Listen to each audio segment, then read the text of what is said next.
বিসমিল্লাহির রহমানির রহিম। প্রিয় দেশবাসী, সকলকে আমার আন্তরিক শুভেচ্ছা জানাই।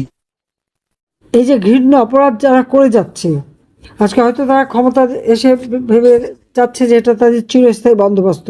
কোনো কিছুই চিরস্থায়ী বন্দোবস্ত না। এদের পরিণতি খুবই খারাপ হবে, বেশি দিন লাগবে না। আর ওই কয়েকটা মাস সামনে গেলেই দেখবে মানুষ, সাধারণ মানুষ এদেরকে পিটাবে, ঝাড়ু দিয়ে মারবে।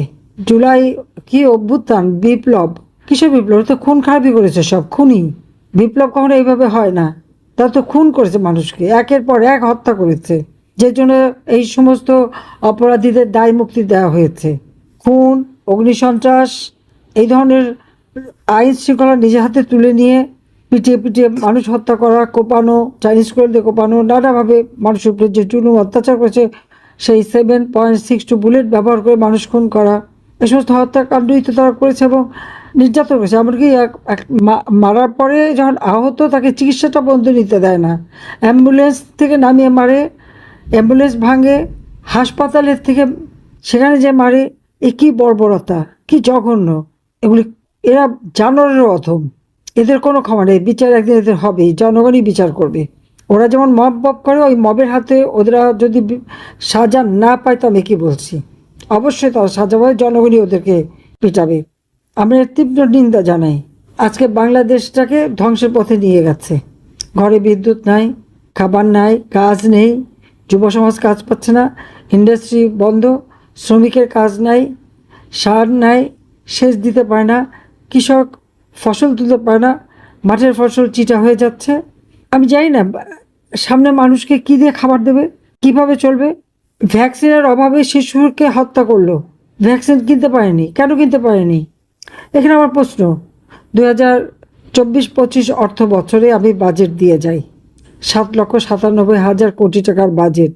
তখন আমাদের জিডিপি 2023 সালে, সেখানে তো আমরা প্রায় 500 বিলিয়ন মার্কিন ডলারের আমার জিডিপি আমি তুলেছিলাম। কিছু লোন টোন শোধ দেওয়া প্রায় 448 বিলিয়ন তো ছিল। আমাদের প্রবৃদ্ধি আমরা 7 ভাগই তুলেছিলাম, এবারে 6 ভাগের উপরে। অর্থনীতি অত্যন্ত শক্তিশালী, মজবুত ছিল।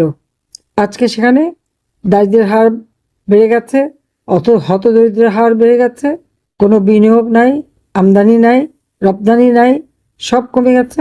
বাংলাদেশ যেখানে অর্থনৈতিকভাবে, সামাজিক নিরাপত্তা, শিক্ষা, স্বাস্থ্য, সব ক্ষেত্রে আমরা একটা উন্নত দেশের পথে এগিয়ে যাচ্ছিলাম, উন্নয়নশীল দেশ হয়েছিল, ঠিক তখন এই বর্বরগুলি, খুনিরা ক্ষমতা দখল করে।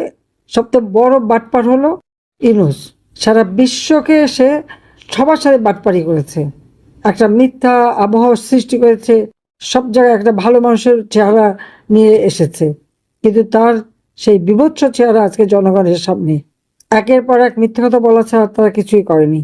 আর ইউনূসের এই বাটপার, ইউনূসের ছত্রছায়ায় বিএনপি, জামাত আর ওই এনসিপি নামে কতগুলি, যারা মানে কেউ ছাত্রলীগ করে গেছে, সে এটা যেন মনে হয় যেন কাকের বাসার কোকিলের ছানা, সেইভাবেই এগুলি নিজেদের তৈরি করে এখন এখন আওয়ামী লীগের নেতাকর্মীদেরকে অত্যাচার করে। আওয়ামী লীগ কে? আওয়ামী লীগ জনগণের সংগঠন। 1949 সালে আওয়ামী লীগ প্রতিষ্ঠা লাভ করেছে। ওরা ওরা যে এত নাচানাচি করে, ওরা কাদের দ্বারা তৈরি? জিয়াউর রহমান, বঙ্গবন্ধু শেখ মুজিবুর রহমান, বাংলাদেশের রাষ্ট্রপতি, তাকে নির্মমভাবে হত্যা করেছে খুনি মোস্তাক জিয়া। আমার মা, আমার 3 ভাই, 2 ভাই বউ, আমার আত্মীয় পরিবার পরিজন 18 জন সদস্য হত্যা করেছে, এবং যারা হত্যা করেছিল তাদেরকেও ইন্ডেমনিটি, দায় মুক্তি দিয়েছিল। সেই খুনি জিয়া, তার পকেট থেকে বের হওয়া হলো বিএনপি। আর জামাত হচ্ছে যুদ্ধ অপরাধী। 71 সালে হত্যা চালিয়েছে, 71 সালে বুদ্ধিজীবীদের হত্যা করেছে, 71 সালে তাদের সেই আলবদর রাজাকার, আল শামস বাহিনী করে যেভাবে নির্যাতন করেছে, লুটপাট করেছে, সে যুদ্ধ অপরাধী হিসেবে তাদের বিচার হয়েছে। তাদেরই দল হচ্ছে জামাত।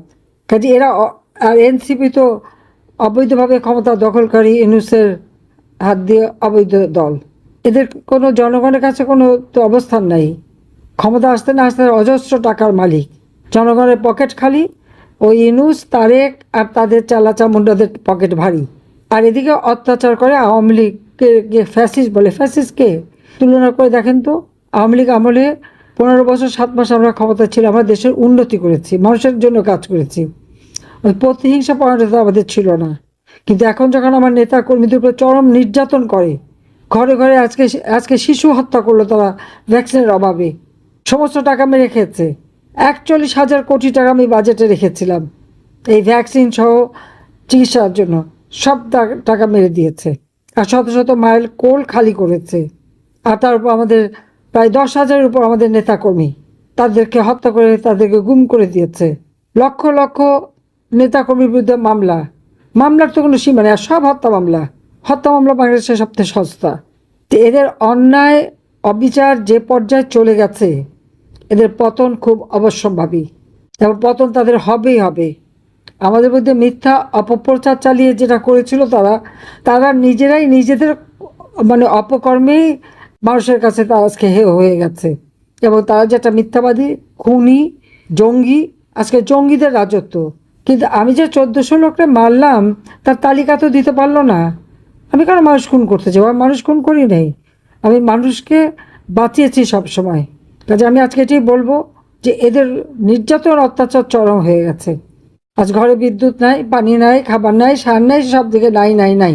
গেল কোথায় সব কিছু? আমি তো সবই রেখে এসেছিলাম। লুটে খেয়ে টাকা পাচার করে দেশটাকে শেষ করে দিয়েছে। এরা ওই মিথ্যাচার আর নির্যাতন আর খুনই করতে পারে। কাজে এটা আমি বলতে চাই, আমি দেশবাসীকে বলতে চাই যে এদের নির্যাতন অত্যাচার করতে করতে করতে তাদের পাপের ঘরা আজকে পূর্ণ হয়ে গেছে। এখন তাদের পতনের সময়, এবং সেই পতন খুব দ্রুতই হবে। পতন অবশ্যম্ভাবী। কারা আপনাদের উপর অত্যাচার করেছে, নির্যাতন করেছে, সেটা হিসাব রাখেন। আমরা কখনো প্রতিহিংসা করি না, কিন্তু মানুষের জানমাল রক্ষা করা, মেয়েদের ইজ্জত রক্ষা করা, এটা আমাদের দায়িত্ব। আজকে কোনো মা বোনের ইজ্জত নাই বাংলাদেশে। তা আমি এটুকুই বলে শেষ করি যে আজকে যে অত্যাচার নির্যাতন তারা করে যাচ্ছে, দিন একদিন আসবেই, প্রত্যেকটা হিসাব নেওয়া হবে। আল্লাহ যেন আমাদেরকে সেই দিন দেয়। আর আমি তো আছি, আমাকে বারবার হত্যার চেষ্টা করা হয়েছে, কিন্তু আল্লাহ যেভাবে হোক আমাকে বারবার বাঁচিয়ে রেখেছেন।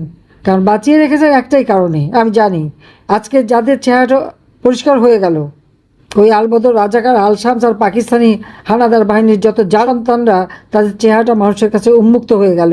যারা এদেশের স্বাধীনতা চায় না, মানুষের জীবনে শান্তি চায় না, সুখ চায় না, অর্থনৈতিক উন্নতি চায় না, তাদের চেহারাটা দেখানোর জন্যই বোধহয় আল্লাহ আমাকে বাঁচিয়ে রেখেছে।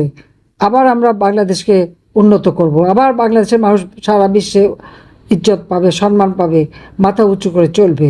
জাতির পিতার সেই আদর্শ নিয়েই আমরা এগিয়ে যাব। 15 বছর 7 মাস আমরা একটানা ক্ষমতায় ছিলাম। বেআইনি ভাবে তো আমরা কাউকে গ্রেপ্তার করে ওইভাবে কারাগারে নির্যাতন করিনি, বা কারো গায়ে কোনো মানে ডান্ডাবেরি বা হ্যান্ডকাপ পরার কথা চিন্তাই আমরা করিনি। প্রত্যেক, হ্যাঁ, যে কয়জন জেলে ছিল, কারা ছিল, জঙ্গি কর্মকাণ্ডের সঙ্গে যারা জড়িত, সন্ত্রাসের সঙ্গে জড়িত, 21 আগস্ট গ্রেনেড হামলা, অথবা সেই 10টা অস্ত্র চোরা কারবারি মামলা, 500 জায়গায় বোমা হামলা মামলা, হলি আর্টিজানে হামলা মামলা, খুনি, সন্ত্রাসী, জঙ্গি, তাদেরকে গ্রেপ্তার করা হয়েছে। ঠিক রাজনৈতিক কারণে এখন এই ডক্টর ইউনূস ক্ষমতা আসার পর, এবং এরপরে আবার ফেব্রুয়ারি 12 তারিখ ইলেকশনের পরে বিএনপি এখন ক্ষমতায়, এদের অত্যাচার নির্যাতন কিন্তু একটু পরিবর্তন হয়নি। হয়তো একটা গভর্নমেন্টের একটা মানুষ পরিবর্তন হয়ে গেছে, কিন্তু বাকি দেখা যাচ্ছে যে ওই একই চরিত্র, একই ধরনের টর্চার। নইলে এই ফেব্রুয়ারি মাসে 2026 ইলেকশন হয়েছে, আগে ছিল বৈধ সরকার, এখন তো ভোট চোরের সরকার। আর ভোট চোরের সরকার ভোট চুরি করেই এসছে, কারণ তারা জানে যে আওয়ামী লীগ ইলেকশন করলে তারা আসতে পারতো না। তার কারণে আওয়ামী লীগের উপর অত্যাচারও থামছে না, তার মাত্রাও থামছে না। আমাদের এটা থামতে হবে, এবং এর বিচারও হবে। যারা, আমি জানি আপনারা যারা আপনজন হারিয়ে, আমি আপনাদের সাথে কথা বলি, কারণ আমরা একজন ভুক্তভোগী, নাই ভাই নাই, কেউ নাই, আমাদের ঘর নাই, বাড়ি নাই, কোথাও থাকবো আশ্রয়, এরকম একটা অবস্থা। 6 বছর এই দিল্লিতে আমাদের থাকতে হয়েছিল, আমাদের দেশেও যেতে দেয়নি। 81 সালে যখন গেলাম, আমাকে তো 32 আমার বাড়িতে ঢুকতেও দেয়নি জিয়াউর রহমান।